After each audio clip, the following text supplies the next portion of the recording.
did so many prophets throughout the ancient world smash idols? Right? Why? Right? The prophet Isaiah, what does he do? Smashes the idols. The prophet Jeremiah smashes the idols. Moses, he comes down from the mountain, he sees the people bowing before the golden calf, he smashes the golden calf. The prophet Muhammad, when he comes to the temple at Mecca, what does he do? He smashes the idols. What is this about?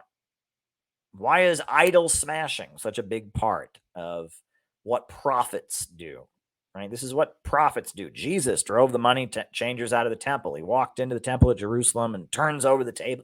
Why is it that prophets are always going around smashing idols? What does this mean?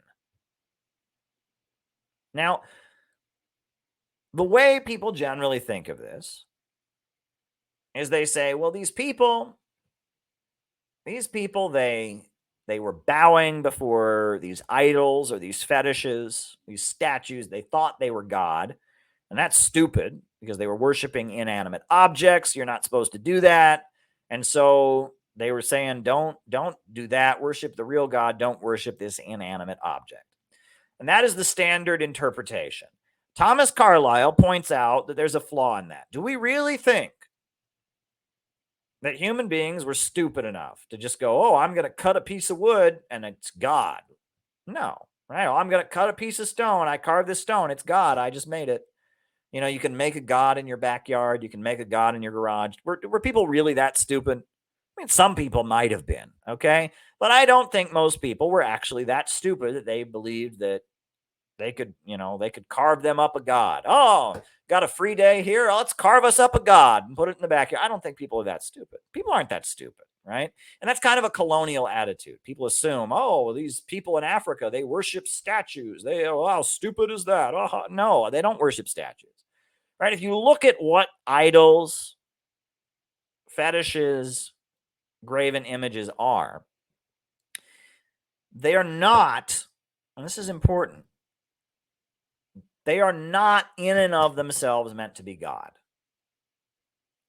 They are an item, a ritual item that is created by human beings as a symbol that is used in a ritual, right? You know, that the reason they're bowing for it is they're bowing to a real God, but they built like an altar, or they built like a statue. It's a prop, okay? So why then are the prophets always going around and smashing the props, right? We know, Moses, the children of Israel did not literally believe that the golden calf was God, right? They were just so stupid. They made this calf. No, right? The ancient Arabs, they didn't think that those statues in Mecca were gods. They had originally built these statues to stand for a principle, to stand for a truth. But the people had forgotten that truth, and they had fallen into a routine. Those statues had originally been erected and created in order to point to certain truths and certain true spiritual power that exists. And they were meant to be a symbol of that true spiritual power. But what happened is that the people forgot the truth that the idol or the statue stood for. So the prophet, Isaiah, Moses, Muhammad, the prophet comes to earth to sweep away the idols in order to reconnect mankind with the truth that the idol once stood for. That is what it means. And that's what Thomas Carlyle points out in his writing. That the idol represents routinism. It represents passionless, cold belief, going through the motions, believing things and not knowing why you believe them or why they're true. That's what the idol represents. And the prophet is one who comes to the earth filled with the Spirit of God, filled with passion, filled with truth and energy, And so Isaiah shows up and he smashes the idols and connects the children of Israel with the true God. Moses shows up and he smashes the golden calf and he says, "Thou shalt make no golden images or graven images. I've got the 10 commandments here. We're going to follow the true God that I just encountered up on the mountain." Right?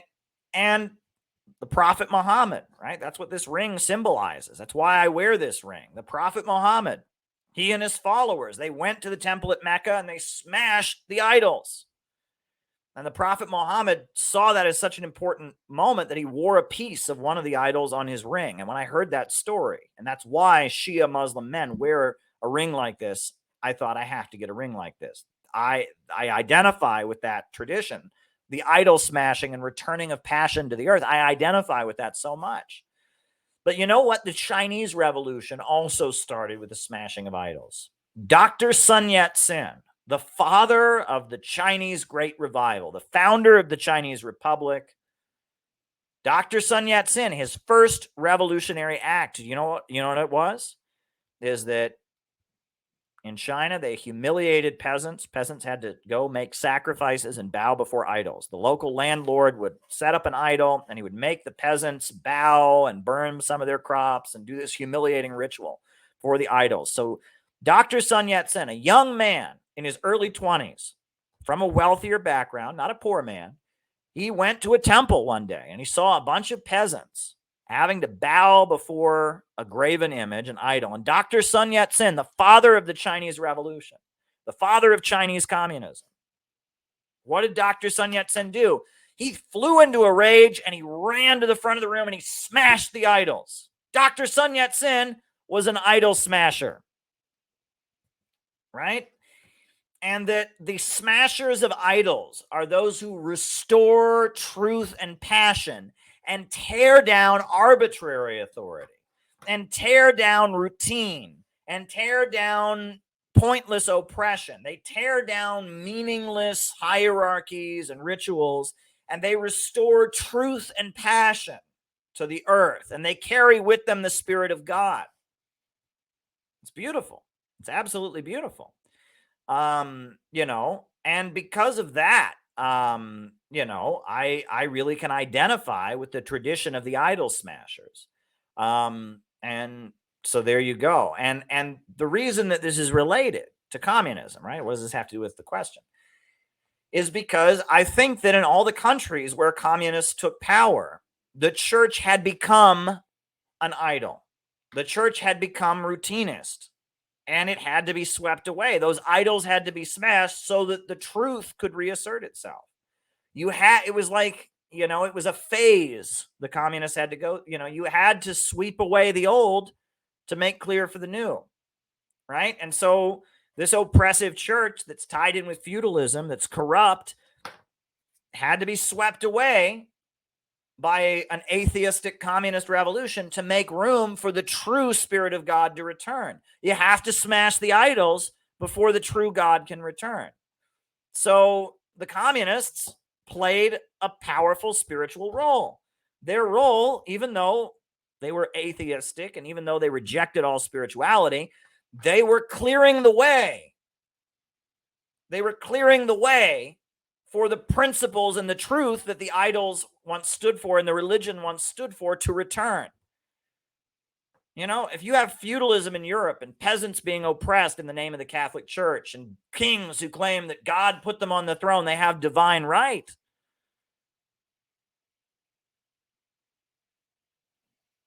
You can't have people become genuine Christian revolutionaries, right? So that had to be swept away.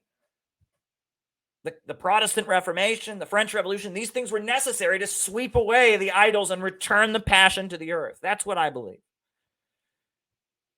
And that the communists were just a necessary, it was something that had to happen, right? When the message of God becomes corrupted, it is necessary for the corruption of God's image to be swept away so that the truth can return. And that may be deeply offensive to people of different countries. And I'm not here to judge. Religion is a personal, private matter, and I respect everyone's views, but that's what I believe. And that's why the communists, they had to come and smash the idols so that the truth could return. All right.